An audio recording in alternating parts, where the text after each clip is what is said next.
오늘은 통합학급 경영, 효율적인 학급을 위한 전략에 대해서 알아보려고 합니다. 목차는 물리적 환경 구성, 학습 분위기 조성을 위한 전략, 학급 규칙, 개별 가치 인식 및 다양성 수용, 긍정적 행동 지원입니다. 첫 번째 주제는 물리적 환경 구성입니다. 이는 교실 내에서 학생들이 학습 효율성을 최대화하는 데 중요한 역할을 합니다.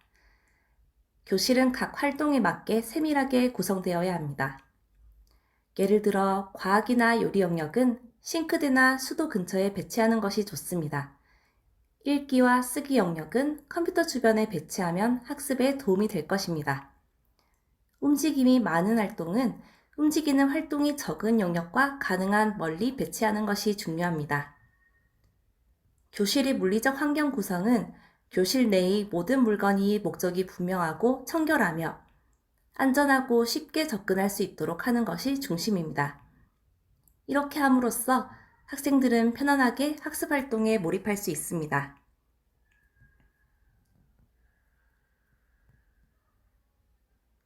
다음은 장애 학생의 접근성 고려에 대한 내용입니다. 교실 내의 물리적 환경 구성은 모든 학생들이 교실에 자유롭게 접근할 수 있도록 고려해야 합니다. 계단이 있는 곳에서는 경사로를 설치해야 하며 이는 휠체어 사용 학생 및 보행이 어려운 학생들을 위한 접근성 보장에 중요합니다. 또한 출입문은 휠체어 사용자를 포함한 모든 사람이 통행할 수 있도록 확장되어야 하며 쉽게 열고 닫을 수 있도록 개선해야 합니다. 시각장애 학생을 위해서는 문이 쉽게 완전히 열릴 수 있도록 해야 합니다. 교실과 학교 복도에서의 원활한 이동이 중요하기 때문에 통로에 방해가 되는 물건은 최소화하고 간결한 통로 구성이 필요합니다. 좌석 배치와 구조화된 환경 조성에 대해 이야기해 보겠습니다. 교실은 깨끗하고 간결하게 유지되어야 합니다.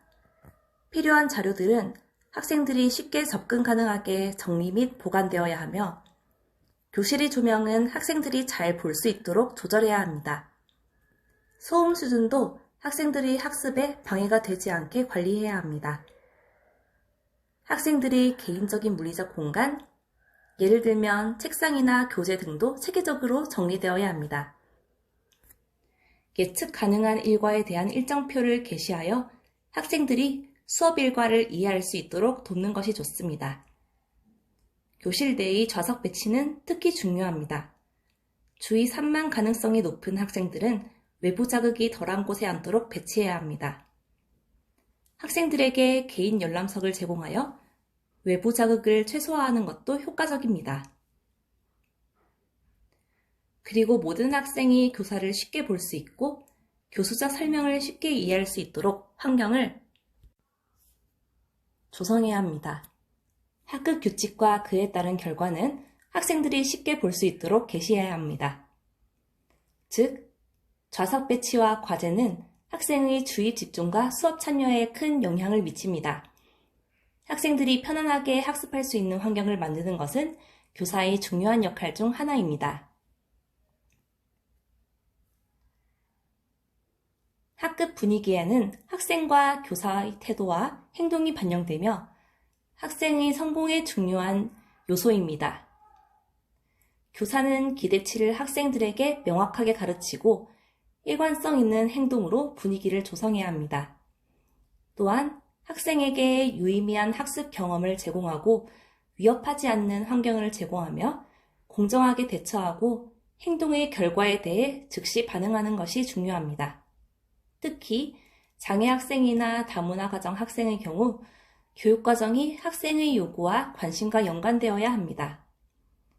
학생이 규칙을 준수하게 하는 것이 중요하지만 규율은 학습자의 요구와 특성을 반영하는 것이 가장 중요합니다. 그리고 교사는 자신의 태도와 행동이 학생의 행동에 영향을 미친다는 것을 인식해야 합니다.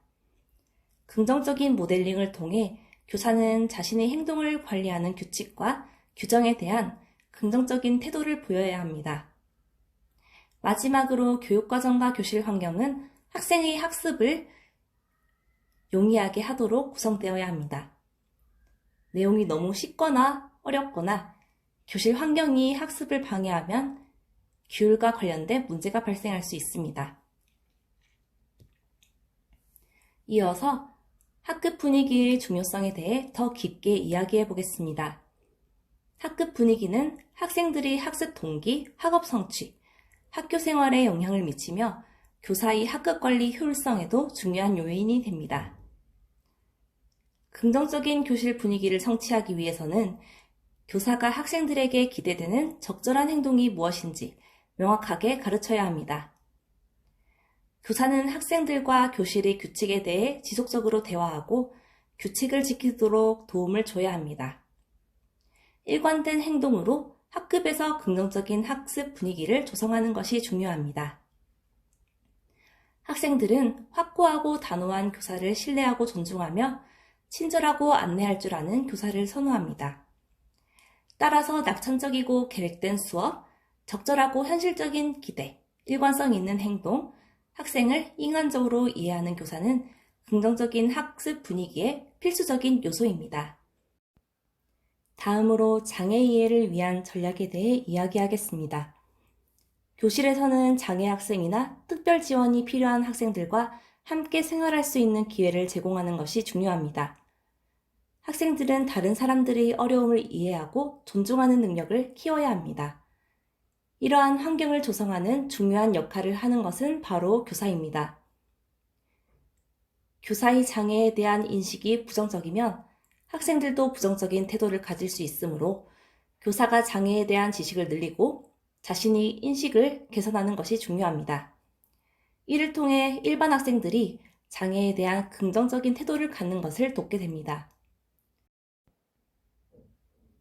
장애 이해를 위한 교수 전략의 핵심 요소로는 모든 사람들이 유능하고 독특한 개체로 인식되어야 하며 유사점과 차이점은 자연스럽고 긍정적인 것으로 받아들여야 합니다.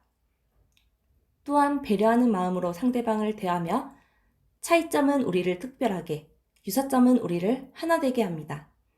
이처럼 각자의 차이를 인정하고 존중하며 함께 협력하고 배우는 것이 중요합니다.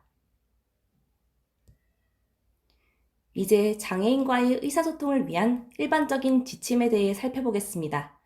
이것은 학급에서 모든 사람이 존중받고 포함되는 분위기를 조성하는 데 중요한 부분입니다. 먼저 장애인을 장애가 아닌 개인으로 바라보는 것이 중요합니다. 즉, 그들을 대하거나 언급할 때 비하하거나 불필요하게 대하지 않아야 합니다. 그리고 그들에게 존중과 배려를 가진 태도로 대하며 나이에 맞는 언어를 사용합니다. 또한 장애와 관련된 부분에 대해 사과하거나 허물을 갖지 않습니다.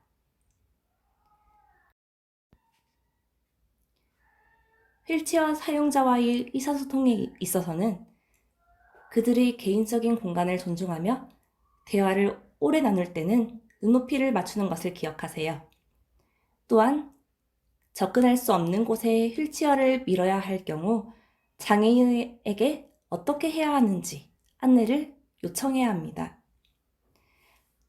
다른 언어를 사용하는 사람들과의 의사소통에서는 격려와 인내심을 가지는 것이 중요하며 만약 이해하지 못한 경우에는 상대방에게 반복하거나 다르게 설명을 요청해야 합니다.